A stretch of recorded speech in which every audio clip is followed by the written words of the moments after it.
Une sonnerie de portable Star Wars. Vous aimez bien vous poser, Disney? Bien, l'épisode d'aujourd'hui se centre partiellement sur Frankenstein. En flashback, donc, on voit son univers. C'est pas tout à fait du noir et blanc, je dirais que c'est un peu un ton violet, mais ouais, ça a un style particulier. Et j'aime beaucoup le fait que c'est vraiment tous les personnages de cet univers-là. Et quand Rumpelstiltskin s'y rend, il a les mêmes couleurs qu'il a d'habitude. Donc j'ai trouvé que c'était une petite touche graphique, d'effets spéciaux qui était bien fichue. On découvre que Victor Frankenstein est le deuxième fils d'une famille assez riche.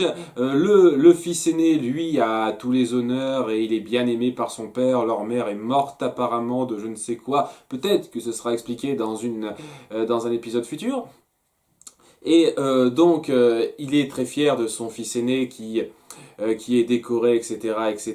Et il lui donne une espèce de montre qui a de la valeur pour lui, tandis qu'il veut forcer son fils Victor à aller soigner les gens, les soldats au front, je ne sais pas quel front, mais il veut aller les envoyer, il veut l'envoyer soigner les soldats au front, sinon il lui coupera ses revenus et il pourra plus faire ses expérimentations parce que déjà bien avant qu'il y ait le problème avec son frère, il voulait expérimenter sur comment faire revenir les morts à la vie.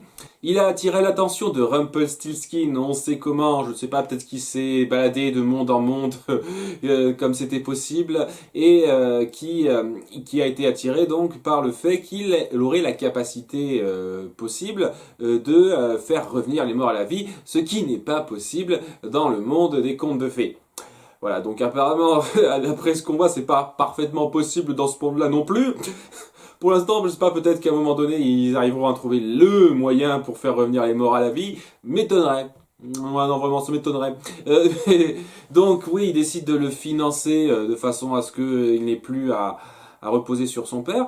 Et c'est juste après ça qu'il se dit, waouh, avec tout ça, maintenant, on va aller déterrer un mort pour expérimenter plus loin. Pour je ne sais quelle raison, il a décidé d'inviter son frère pour qu'il voit ça.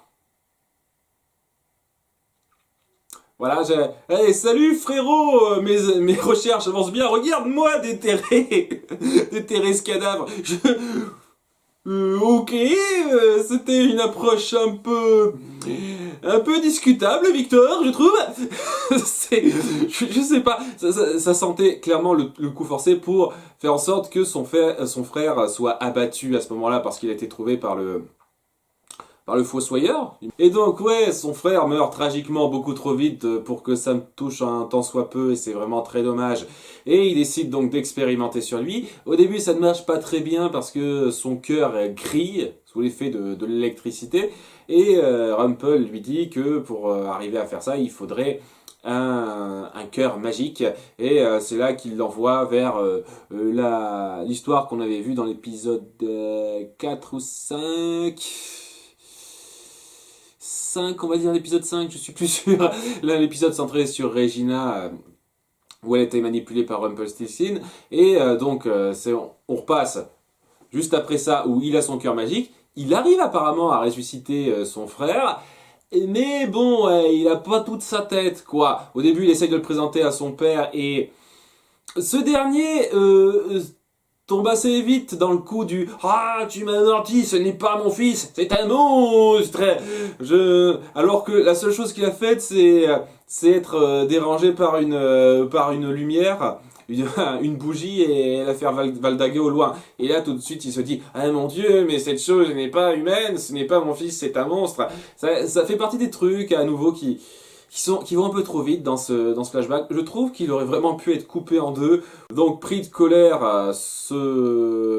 la créature qui est le frère de Frankenstein en même temps tue leur père. Et malgré le fait que Victor songe à l'abattre, comme il y a un peu de son frère en lui, il a encore un début de conscience là-dedans. Et d'ailleurs, il souhaite être tué.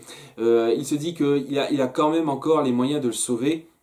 Et donc c'est un petit peu ça va être un petit peu son but final, son but de toute une vie, c'est-à-dire de trouver le moyen d'arranger ça et d'avoir réellement son frère à la fin. C'était plutôt joli à ce moment-là.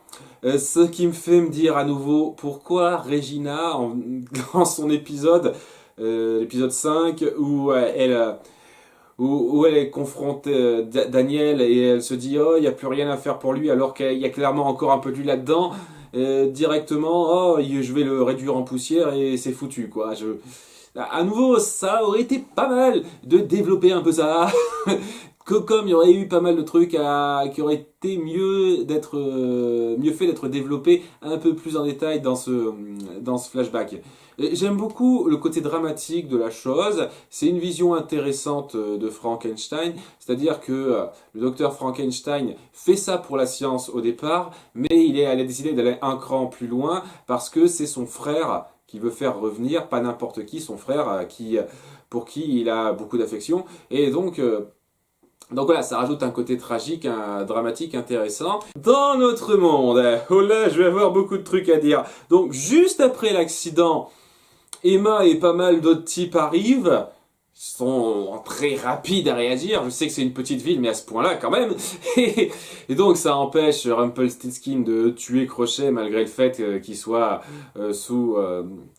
qu'il soit à portée de main. Et aussi, on découvre que le conducteur c'était un type lambda. Ok, voilà, qui pensait que ça allait être un perso important, enfin, ça pourrait peut-être devenir un perso légèrement important plus tard, mais ouais, je m'attendais pas à ça, quoi, un type quelconque qui arrive comme ça, qui apparemment n'a aucune importance en soi, à part le fait que il est arrivé au pire moment qui soit. Donc oui, donc avec tout ce tumulte, Belle qui a perdu la mémoire, Crochet qui est sévèrement blessé, et le type aussi dans sa voiture qui est sévèrement blessé, tout ce beau monde est emmené à l'hôpital.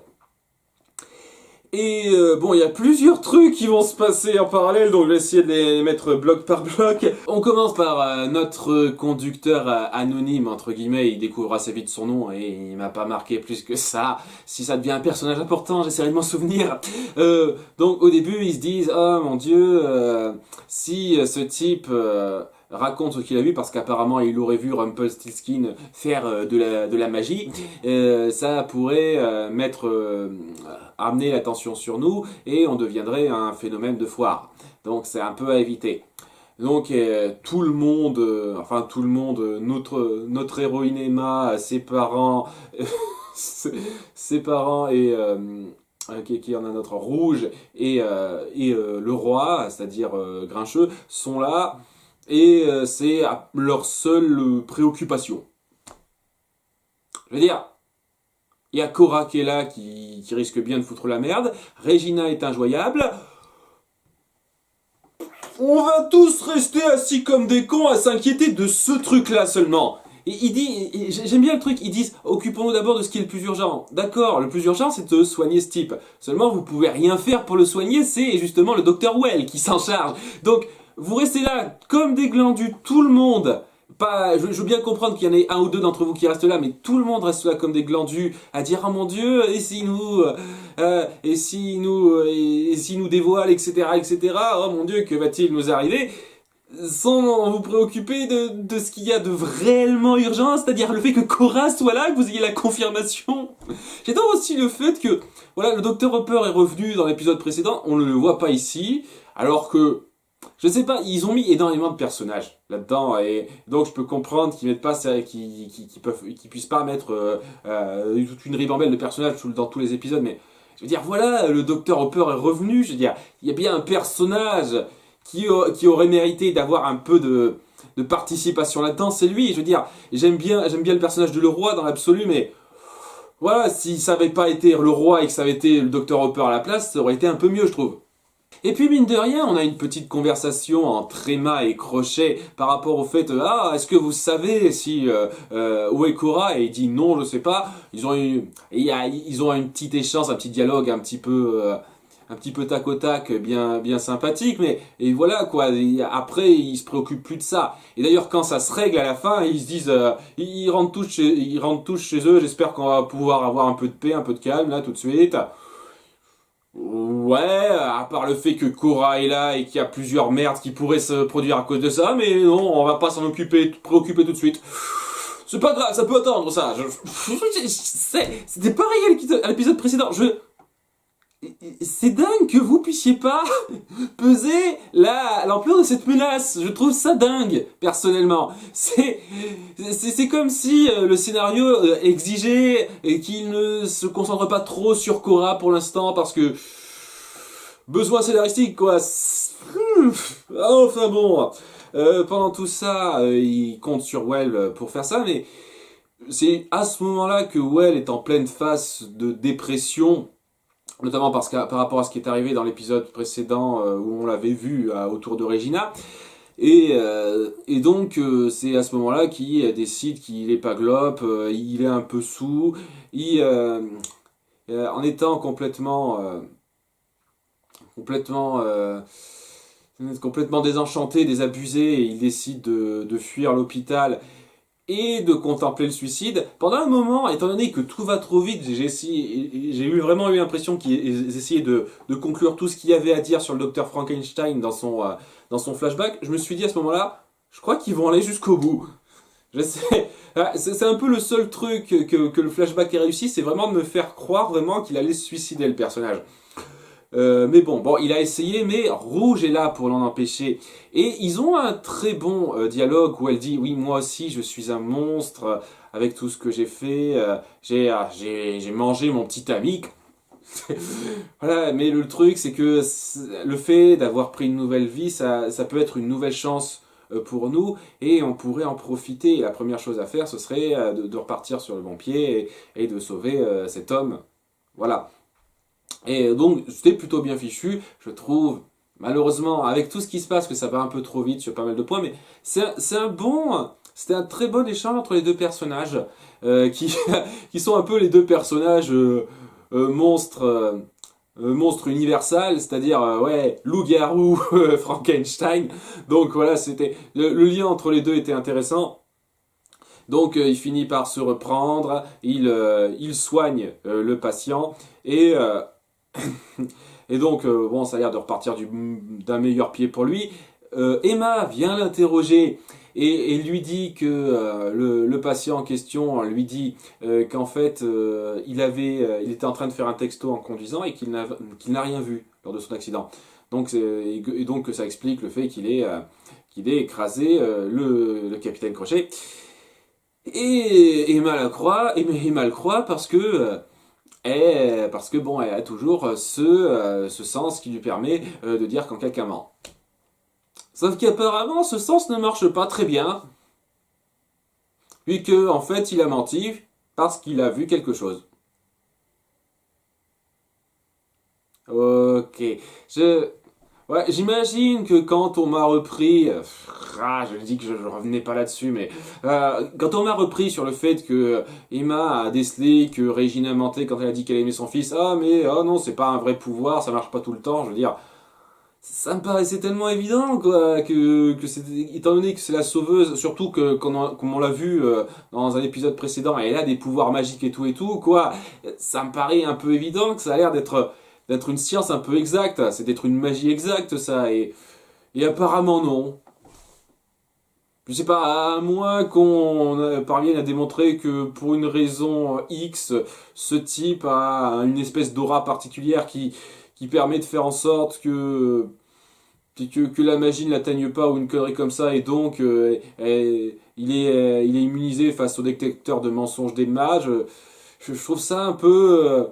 je trouve ça très maladroit pour faire le petit cliffhanger de fin, comme quoi, haha, j'ai vu quelque chose. Il parle à son téléphone, vous voyez, ce fameux téléphone qui a la sonnerie de Star Wars, et à sa femme qui lui dit, ah, ah chérie, tu vas pas croire ce que j'ai vu. Ça se termine là, et je me dis, oui, c'est un peu dommage pour le personnage d'Emma, là, je trouve. Pendant ce temps-là, donc, Korra se rend auprès de Regina dans son espèce de crypte où où elle a enfermé tous ces trucs magiques, où elle a tendance à aller, et où apparemment personne n'a pensé à chercher. Enfin bon, ils étaient trop occupés à se préoccuper que du blesser tous ensemble sans rien faire à côté de ça. Donc Cora vient voir Regina en se faisant d'abord passer pour Henry, histoire de faire un petit suspense, mais rebondissement en fait c'est bien Cora. Elle lui dit que si elle est revenue là, c'était pour pouvoir renouer un lien avec elle parce que elle aime encore, elle aime sa fille, elle veut avoir une relation avec sa fille. Au début, Regina veut lui dire, essaye de lui faire avouer à tout le monde ce qu'elle a fait, sachant que bon, il n'y a pas besoin qu'elle le fasse, tout le monde le sait, mais bon, elle n'est pas censée le savoir.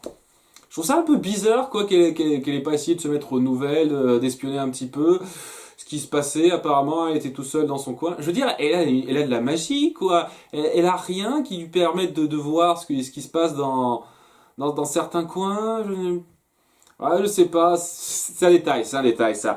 Mais au bout d'un moment, Cora finit par la convaincre légèrement, je sais pas trop, qu'au final elle aime vraiment sa fille et qu'elle a envie de renouer un lien avec elle, tout comme Regina a envie de renouer un lien avec son fils, et elle a l'air de la convaincre un petit peu, je sais pas trop, c'est pas clair. Le truc avec le personnage, donc, c'est que s'il voulait partir sur le fait que sa motivation principale c'est de pouvoir être avec sa fille, et, parce qu'elle l'aime, etc. Et c'est à peu près la seule chose qui compte pour elle. Je trouve que ça a été amené. Ouais, au début, dans la saison 1 et même un tout petit peu dans la saison 2,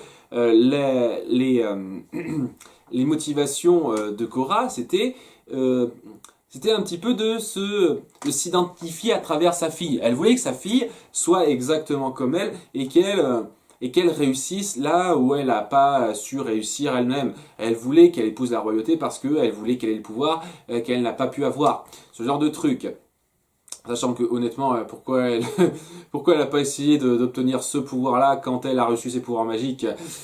Mystère et boule de gomme, hein, euh, mais voilà, avec tout ça, du début à la fin, on sent vraiment que Cora, malgré le fait qu'elle dise ah je pense à ton bonheur, etc., on sent, ça sentait la garce qui pensait plutôt à son bonheur au travers des accomplissements de sa fille. Et même s'il y a eu la scène plutôt triste avec le flashback de l'épisode 10, où Cora a été touchée par le discours un peu forcé de sa fille, comme quoi elle l'aime encore et elle ne veut pas avoir d'attache pour quand elle sera dans ce nouveau monde. Je trouve que le fait que tout ce qui l'ait motivé en fait jusqu'à présent ce soit d'être avec sa fille et d'être importante pour elle, ça aurait pu être mieux amené. Ouais, ça fait un peu la garce. C'était un peu la garce tout du long, pour laquelle on ressentait pas beaucoup les motivations profondes. Si vous aviez insisté sur l'importance de ces motivations, le fait que ce qui la pousse à faire tout ce qu'elle fait, c'est le fait qu'elle aime sa fille. Elle aime d'une façon malsaine, mais elle aime sa fille. Si vous aviez insisté là-dessus, si vous avez essayé d'accentuer ce côté un peu dramatique du personnage, je pense que ça aurait mieux marché. Mais là, j'y crois moyennement, c'est ça le truc. Vous savez que c'est à côté de ça, le personnage pour lequel ça marche, c'est le Capitaine Crochet. Je vais essayer d'éviter de l'appeler le Capitaine Crochet parce que mine de rien, ouais, pour moi, c'est pas le Capitaine Crochet, c'est Killian Jones. Voilà, ça marche bien avec Killian Jones parce que on sent clairement la peine qu'il a et la colère qu'il ressent envers Rumpelstiltskin. Ce qui fait que même si c'est un sale fourbe, on comprend complètement ses motivations et ça le rend un peu touchant au fil des épisodes. Là, Cora, c'est juste quoi? Il y a la scène sur son faux lit de mort quand Regina lui dit qu'elle l'aime encore, etc. Et puis il y a donc cet épisode-là où j'ai vraiment l'impression qu'ils essayaient de faire en sorte que de faire un développement comme quoi Cora aime sa fille et veut être avec elle. C'est un peu dommage, je trouve. C'est un peu dommage. Mais ça veut pas dire c'est pas dire que c'est mauvais, c'est juste que ça me laisse un peu perplexe. Ça aurait pu être plus développé avant et ça aurait pu me laisser un vrai impact. C'est pas trop le cas, c'est un peu dommage. Et enfin, du côté de Rumpelstiltskin, avant que j'oublie, j'aimerais revenir rapidement sur le Rumpelstiltskin du flashback. Je suis toujours content quand je vois ce Rumpelstiltskin là, cette espèce de personnage enjoué, bien très cabotin sur le principe, qui me fait bien rire. Il y a un échange avec le docteur Frankenstein que j'ai adoré, où il lui dit, après qu'il lui ait donné tout cet or pour le financer, vous êtes un philanthrope? Oh, on m'a traité de bien pire. Voilà, j'aime ce Rumpelstiltskin là, ce Rumpelstiltskin léger, enjoué, qui est vraiment assez, qui est très divertissant. Cela étant, ça me fait dire, à nouveau, tant que je reçus à nouveau sur le flashback, je comprends pas très bien pourquoi il cherche à avoir la main sur la capacité à ramener les morts à la vie du docteur Frankenstein. Je veux dire, quoi, ça se passe bien avant l'histoire de Belle, techniquement, mais c'était au moment où Regina a eu ses pouvoirs, donc c'est quelques années avant ça que ça s'est fait, quoi, c'est logiquement. Donc ça se passe avant l'histoire de Belle, donc il cherche pas à la ramener à la vie, elle, techniquement. Bellfire, il cherche pas à la ramener à la vie, normalement, donc pourquoi il cherche ça? C'est juste par souci d'avoir un pouvoir en plus de ce qu'il possède, je ne sais pas trop. Je ne sais pas, peut-être que ce sera exploité plus tard. Je trouve que ça gagnerait un petit peu en ayant une explication à ça, une motivation à ça, en dehors du fait de je veux le pouvoir de ramener les gens à la vie. Enfin bon, dans le présent, Rumpelstiltskin, là, un peu mauvaise que Belle ne se souvienne plus de lui. D'ailleurs, il essaye de lui faire se souvenir de lui, de la guérir de ça de façon très maladroite. Bon, au début, déjà pour la sauver, il la soigne par magie, ce qui la panique un petit peu. Je veux dire de son point de vue, la magie c'est un truc complètement féerique, fantasque, et là. Quoi. Donc déjà première impression très mauvaise. Deuxième impression sur son lit d'hôpital, il essaye de partir sur le coup de baiser d'amour sincère pour la guerrière de ça, et ben ça marche pas. Et donc vous notez bien que Belle elle le prend pas super bien, hein, le fait d'avoir été embrassée par un type qu'elle connaît pas. Et à la fin, il essaye de lui faire retrouver la mémoire avec la tasse fêlée qui les unit. Et à la fin, ça lui parle pas non plus. Et au fur et à mesure qu'il insiste, elle finit par jeter la tasse et la casser complètement. Voilà, c'est très tragique entre les personnages et c'est très touchant. Voilà, c'est très touchant ce passage-là. Cela étant, c'est pas la seule chose qu'il fait. L'autre chose qu'il fait, c'est rentrer en contact avec Cora, qui lui propose une trêve et contre un espèce de globe magique qui lui permettra de retrouver la trace de Bellfire. Voilà, donc c'est vachement... Comme par hasard, elle a un objet pour faire ça. Et donc, il décide de faire une trêve par rapport à ça. Donc, à ce moment-là, je suis complètement... Je comprends, cette fois, le fait qu'il décide, cette fois, de partir. Parce que voilà, donc, il utilise l'objet en question. Il arrive... donc, il faut se piquer. C'est le sang qui fait marcher l'objet. Et il découvre que l'emplacement de Bellfire, c'est quelque part dans les États-Unis, au sud-est, dans ces eaux-là. Ouais, d'ailleurs, oui, tant que j'y pense, il y a beaucoup de gens qui m'ont fait la remarque, oui, en fait, Rumpelstiltskin officie depuis plus de 200 ans. Et il était là déjà quand Jiminy Cricket n'était pas Jiminy Cricket, et donc c'était quand Geppetto était un petit garçon. Donc oui, ça date d'avant la mère de Regina qui a ces pouvoirs-là. Donc ça fait des centaines d'années qu'il officie en tant que ténébreux. Autrement dit, il part un petit peu de l'espoir que son fils Bellfire ne va pas vieillir comme tout le monde. Hein. apparemment c'est le cas, hein, je suis sûr qu'il va y avoir une très bonne explication à ça. Mais voilà, donc il a retrouvé la trace et il décide de partir à la recherche de Bellfire. Et pour je ne sais quelle raison, il se dit qu'il va avoir besoin d'Emma pour ça. Pour je ne sais quelle raison. Non, non, j'espère qu'ils vont expliquer pourquoi il dit absolument à ce qu'Emma l'accompagne à ce moment précis. Je veux dire, voilà, t'as ton charme, tu peux partir toi de la ville sans que ça te touche, la malédiction. Et tu auras toujours tes pouvoirs, apparemment, puisqu'on t'a vu utiliser tes pouvoirs de l'autre côté de la barrière. Donc je comprends pas. Je comprends pas pourquoi pourquoi t'as besoin d'Emma pour ça en particulier. Cela étant, donc oui, il vient voir Emma en lui disant « Ok, j'ai besoin de vous, vous m'accompagnez, il faut que j'aille trouver Bellfire. » Ok, et donc il fait, tout en disant « Ouais, s'il arrive quoi que ce soit à Belle pendant mon absence, je vous tuerai tous. » D'accord, et si jamais Belle meurt à cause de Cora avec qui tu as fait une trêve, avec qui tu vas t'en prendre exactement? J'aimerais, bon, j'ai pas envie que Belle meure, mais ça me ferait... Ça me ferait doucement marrer un tout petit peu de voir ça, que Cora soit responsable de la mort de Belle, hein, parce que il a décidé de faire une trêve avec elle, Rumpelstiltskin. Mais bon, c'est là que l'épisode s'arrête avec beaucoup de cliffhanger. Que vont faire Cora et Regina? Que va-t-il se passer par rapport à ce type qui a vu la magie et qui en parle à sa femme? Que vont faire Rumpelstiltskin et Emma pour aller retrouver Bellfire? Est-ce que ça va durer longtemps? Qu'est-ce qui va se passer pendant tout ce temps-là? Etc. etc. Beaucoup de trucs de suspense qui s'installent et c'est pas mal du tout. Voilà, le gros problème, comme je l'ai dit, c'est le fait que personne ne se soucie de Cora et vraiment personne. Je trouve ça...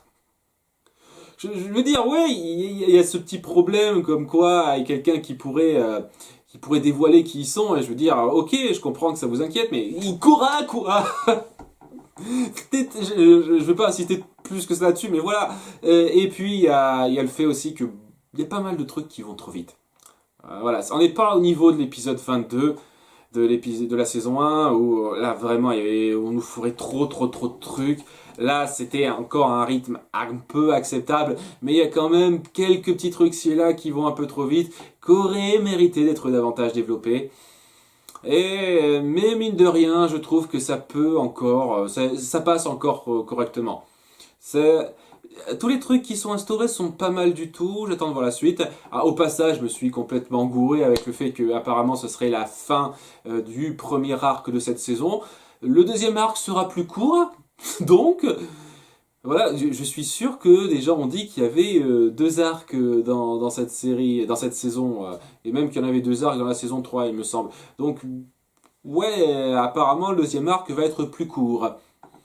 D'accord, donc je m'attendais à ce que ce soit un peu kiff-kiff, enfin 50-50, même nombre d'épisodes à peu près, mais non. En tous les cas, ça a instauré pas mal de choses intéressantes, et j'attends à nouveau de voir comment ça va se goupiller.